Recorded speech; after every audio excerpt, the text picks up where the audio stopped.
interview number 3. I'm still talking about the COVID virus.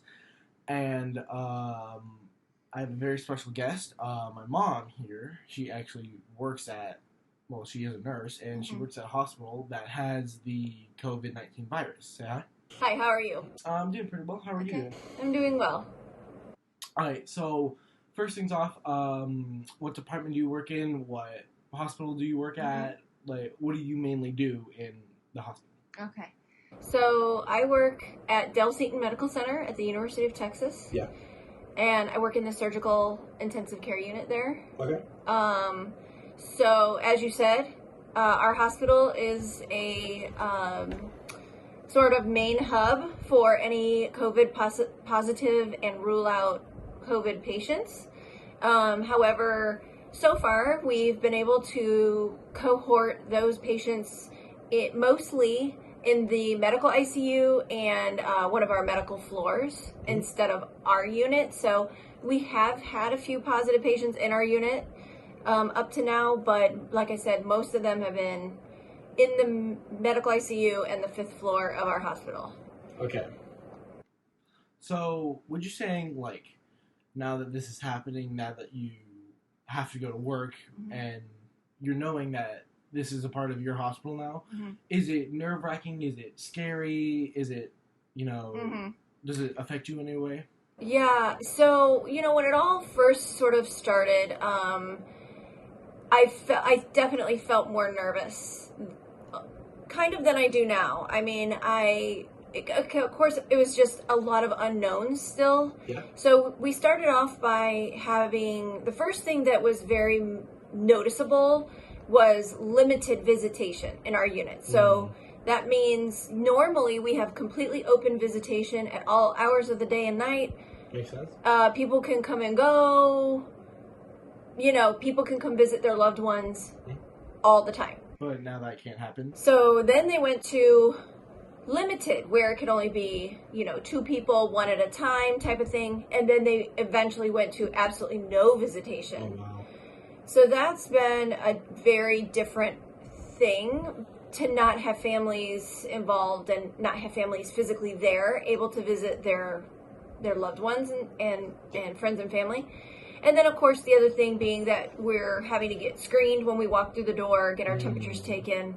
And, of course, now we wear a mask all the time, not just in a patient's room. We wear them basically all the time. So those were the sort of major changes that have come along. And then as far as fear, like I said, our unit kind of hasn't been a main unit to have these patients. So for me, so far, unless we have a surge of patients, my day-to-day care and what I do has been pretty much business as usual. We take care of, surgical patients, trauma patients, that kind of thing. So we've still just been doing that. And unless a major surge happens in Austin, we're going to just keep going as we are. And then they're talking about potentially next week or the week after starting to open up elective surgeries again. So I feel like we'll pick back up with, again, even more normal of what we're used to when that happens. How does this affect your work schedule now? Do you have to go in more than you're used to? Not yet. So far I've been working totally normal hours, and in fact, because of no elective surgeries and the fact that everyone is staying home and staying in, we have not had nearly the trauma patients that we normally do. So we actually have had a decreased, what we call census, meaning our patient number. So we are a 30-bed unit. We've had nights where we've had 12, 14 patients. So we've actually had decreased patients up to now. And so, no, I've been working normal hours, no overtime or anything like that yet. What would happen, in your opinion, or what would you think would happen if, let's say, a big surge of people came in that had the COVID virus? What would happen? Are there enough rooms? Are there enough staff to take care of these people? I mean, I think so. Okay. You know, the people who make the decisions, the leadership and the administrators of our hospital and our hospital system have put so many plans into place over the last few weeks to prepare for what we call a surge. Mhm. So I hope they're prepared. They make it seem like we are.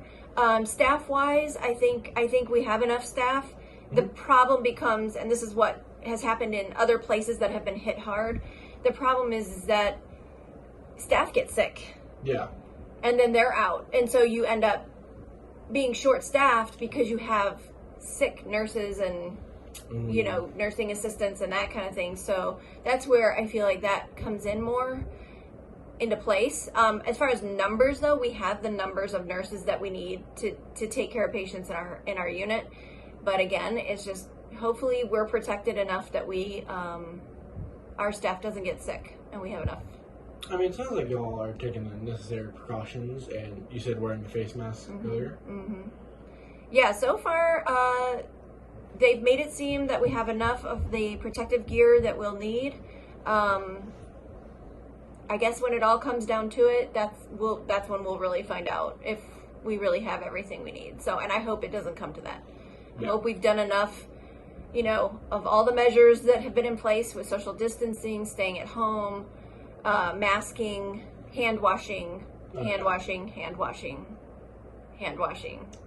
I hope we've done enough of that and cleanliness that we've prevented a major surge in our city. All right.